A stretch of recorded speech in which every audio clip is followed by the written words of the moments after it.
You know, cervical cancer is a huge burden, especially in the continent of Africa and globally.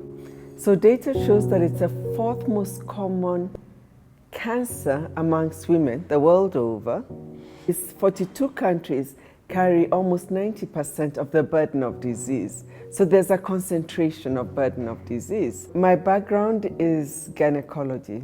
So early in my career, in my hospital at Kenyatta National Hospital and other hospitals that I worked in, it was really heart-rendering to watch the women who suffer from cervical cancer.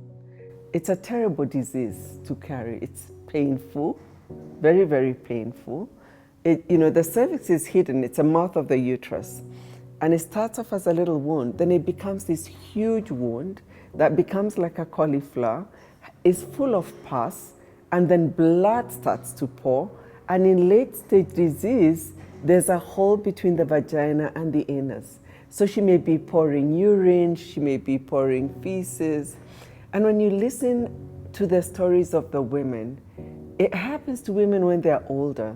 And in our communities, they're also embarrassed talking about bleeding and discharging and being smelly.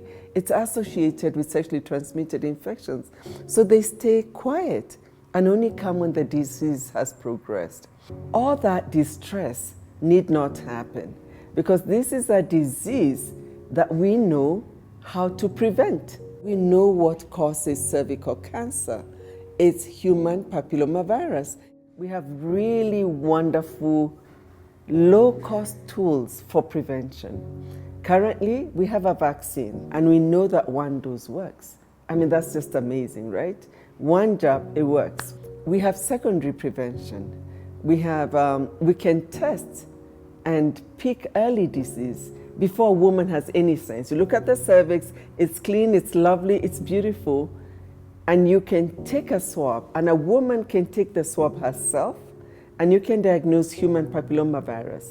We can treat pre-cancer lesions at that primary healthcare setting in the dispensary. The problem is, as I said, we pick late disease.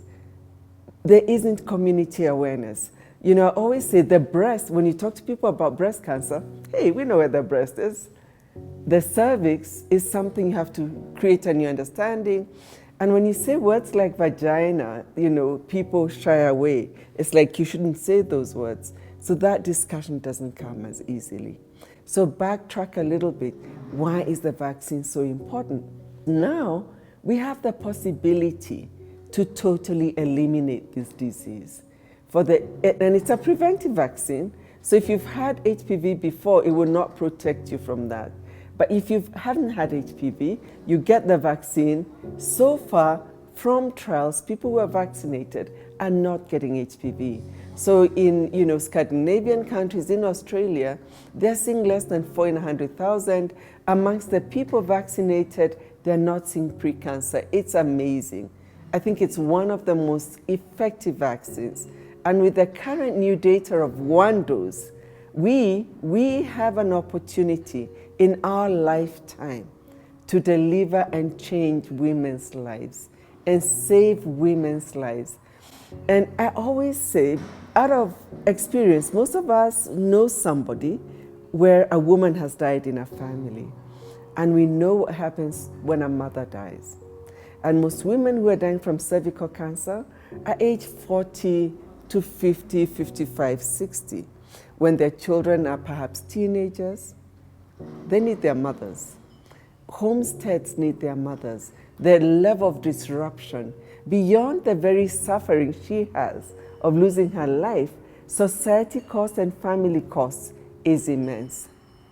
So we have success stories in Africa because very often, we like to give examples like I have of Australia, and we say, oh, the Western countries can do it. But actually, there are countries in Africa who have been very, very successful. Rwanda, beautiful example. We've just heard this morning about Ethiopia's success with coverage of vaccination. So this is something that we can do within Africa. There's several levels of importance. Networks are important. We all know the power of networks, whether it's family networks, community networks, when people put their minds together on a subject, you're more likely to find an answer. There's an African saying that's often quoted: alone you can probably go faster, but together you can do so much more. You can do something substantial. So I think we talked about success stories, but these success stories aren't everywhere. So we need to learn from those who have success. We need to speak to those who don't have success. And cumulatively, we'll have an answer. It also gives hope and recognition that it can be done. And it can be done within the continent by Africans themselves. We can do this together. So creating a community of people who speak together.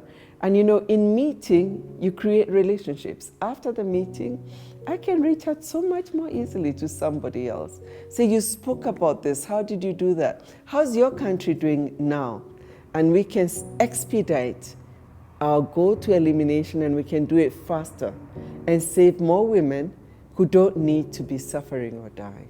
I always think the most important aspect of who I am is that I'm an African woman. And I'm a professional African woman working in the field of health. I've worked as a scientist for many years now in HPV prevention, HIV prevention, but I've also worked as a gynecologist in rural setting, in urban setting, and I've had a chance to meet women across board. Most of all, as a community member, I've had relatives who've suffered cervical cancer and other diseases that I would think they shouldn't suffer from. And what it's brought to me is that as an individual, my knowledge cannot protect the people I care about until we have a public health orientation and delivery forum that makes this accessible to everybody. That's the only way we can protect those we love. Most of all, I'm a woman who loves other women. I think women are important. Not that men don't matter. I really care about my men folk. But you know, women really count.